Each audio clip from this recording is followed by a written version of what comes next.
नमस्कार दोस्तों, मेरे YouTube चैनल किस्से कहानी की दुनिया में आप सभी का स्वागत है। आइए आज सुनते हैं सिंहासन बत्तीसी की 24वीं कहानी करुणावती पुतली की कथा। सिंहासन पर बैठने के लिए एक बार फिर राजा भोज जैसे ही अपना कदम आगे बढ़ाते हैं, वैसे ही 24वीं पुतली करुणावती ने उन्हें रोक दिया। 24वीं पुतली ने कहा, यह सिंहासन आपके लिए नहीं है। पहले मैं आपको राजा विक्रमादित्य के गुण व कौशल से जुड़ी एक कहानी सुनाती हूँ। उसके बाद तय करना कि आप इस सिंहासन पर बैठने योग्य हैं या नहीं।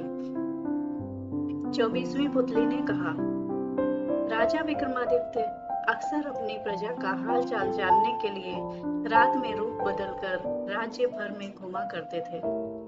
राज्य के चोर डाकू भी जानते थे कि महाराज वेश बदलकर घूमते हैं, इसलिए वो अपराध करने से घबराते थे।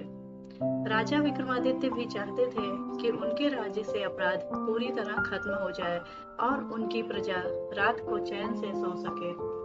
इसी प्रकार एक रात महाराज वेश बदलकर अपने राज्य में घूम रहे थे। चलते चलते उन्हें एक भवन के बाहर रस्सी लटकी हुई नजर आई। उन्होंने सोचा, जरूर कोई चोर इस रस्सी से लटक कर ऊपर गया होगा, इसीलिए वो भी रस्सी के सहारे ऊपर पहुंच गए। उन्होंने अपनी तलवार भी निकाल ली और चोरों को तलाशने लगे। तभी किसी महिला की धीमी धीमी आवाज सुनाई दी और उन्हें लगा कि यह महिला ही चोर है। यह सोचकर वो कमरे की दीवार से सटकर खड़े हो गए। उन्होंने सुना कि महिला किसी से साथ वाले कमरे में जाकर किसी की हत्या करने को कह रही है। महिला कह रही थी कि उस आदमी की हत्या किए बिना किसी और के साथ उसका संबंध बनाना मुश्किल है। इसके बाद महाराज को एक पुरुष की आवाज सुनाई दी।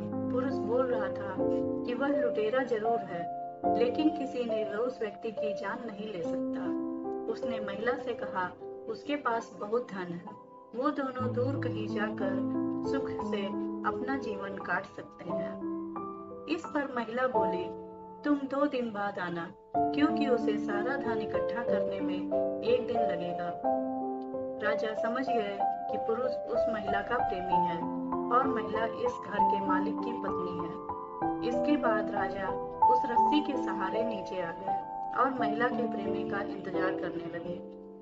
थोड़ी देर बाद जैसे ही महिला का प्रेमी रस्सी पकड़कर नीचे आया, तो राजा ने उसकी गर्दन पर अपनी तलवार रख दी और उसे अपना परिचय दिया। महाराज को सामने देखकर आदमी डर गया, लेकिन राजा विक्रमादित्य ने उसे वादा किया कि अगर वो सच बताएगा तो उसे मृत्यु दंड नहीं देंगे। इसके बाद उसने अपनी कहानी महाराज को बताई। मैं बचपन से ही उस महिला से प्यार करता हूँ और शादी भी करना चाहता था। मेरे पिता बहुत बड़े व्यापारी थे, जिस कारण मेरे पास काफी धन था। फिर एक दिन समुद्री डाकुओं ने मेरे पिताजी का कीमती सामान से भरा जहाज लूट लिया, जिस कारण हम कंगाल हो गए और मेरे सारे सपने चकनाचूर हो गए। इससे मेरे पिताजी इतने दुखी हुए कि उनकी मौत हो गई। इसके बाद मैंने समुद्री डाकुओं से बदला लेने का निर्णय लिया। कई सालों तक इधर उधर धक्के खाने के बाद आखिरकार एक दिन मुझे उनका पता चल ही गया। किसी तरह से मैं उनके गुट में शामिल हुआ और उनका विश्वास जीत लिया। अब जब भी मुझे मौका मिलता, मैं गुट के किसी न किसी सदस्य की हत्या कर देता। इस तरह से मैंने पूरे दल को खत्म कर दिया और उन्होंने लूट से जो पैसा इकट्ठा किया था वह लेकर वापस घर लौट आया। घर आने के बाद मुझे पता चला कि जिसे मैं प्यार करता था उसकी शादी राज्य के किसी धनी सेठ से हो गई। एक बार फिर मेरे सारे सपने टूट गए। एक दिन मुझे उसके मायके आने के बारे में पता चला। फिर वो रोज मुझसे आकर मिलने लगी। एक दिन मैंने उससे कहा कि मेरे पास बहुत सारी दौलत है, लेकिन उसे मेरी बात पर विश्वास नहीं हुआ। उसने कहा कि अगर वो उसे 9 लाख हार लाकर दे तो ही उसे विश्वास होगा। आखिरकार मैं उसकी बात मानकर नौलखा हार ले आया, लेकिन वो तब तक अपने पति के घर लौट गई थी। आज जब मैंने नौलखा हार लाकर उसे पहनाया तो उसने अपने पति की हत्या करने के लिए मुझे उकसाया, लेकिन मैंने मना कर दिया, क्योंकि किसी निर्दोष की हत्या करना बहुत बड़ा पाप है। राजा विक्रमादित्य ने सच बोलने पर उसकी तारीफ की और समुद्री डाकुओं का सफाया करने के लिए उसे शाबाशी दी। साथ ही अपनी प्रेमिका की चतुराई नहीं समझ पाने के लिए उसे डांटा। राजा विक्रमादित्य ने कहा, सच्ची प्रेमिकाएं प्रेमी से प्रेम करती हैं, उसकी दौलत से नहीं। साथ ही नौलखा हार मिलने के बाद अपने पति की हत्या के लिए उसे उकसाया। ऐसी निर्दयी तथा चरित्रहीन महिला से प्रेम हमेशा विनाश की ओर ले जाता है। वह आदमी रोता हुआ महाराज के चरणों में गिर गया तथा अपने अपराध के लिए उसे माफ करने के लिए प्रार्थना करने लगा। राजा ने भी उसे मृत्यु दंड नहीं दिया और उसकी वीरता और सच्चाई के लिए ढेरों पुरस्कार दिए। अगली रात राजा विक्रमादित्य उस महिला के प्रेमी का वेश बनाकर उस महिला के पास पहुंचे।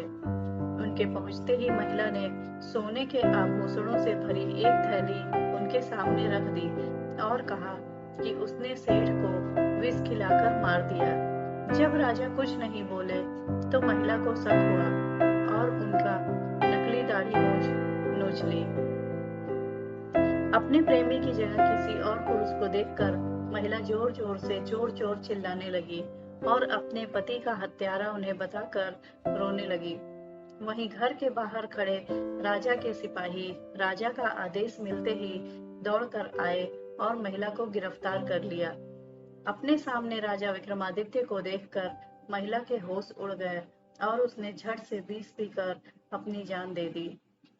यह कहानी सुनाकर 24वीं पुतली वहां से उड़ गई और राजा भोज एक बार फिर महाराज विक्रमादित्य की न्यायप्रियता के बारे में सोचने लगे। बच्चों, इस कहानी से हमें यह सीख मिलती है कि लालच करने वालों के साथ कभी अच्छा नहीं होता। उन्हें एक न एक दिन इसका परिणाम भुगतना ही पड़ता है, जैसे इस कहानी में पैसों के लिए अपने पति की हत्या करने वाली महिला के साथ हुआ। दोस्तों, आगे भी हमारे चैनल से जुड़े रहने के लिए तथा रोचक कहानियों व जानकारियों के लिए वीडियो को लाइक व सब्सक्राइब करें तथा बेल आइकन जरूर प्रेस करें। धन्यवाद। मिलते हैं अगले वीडियो में।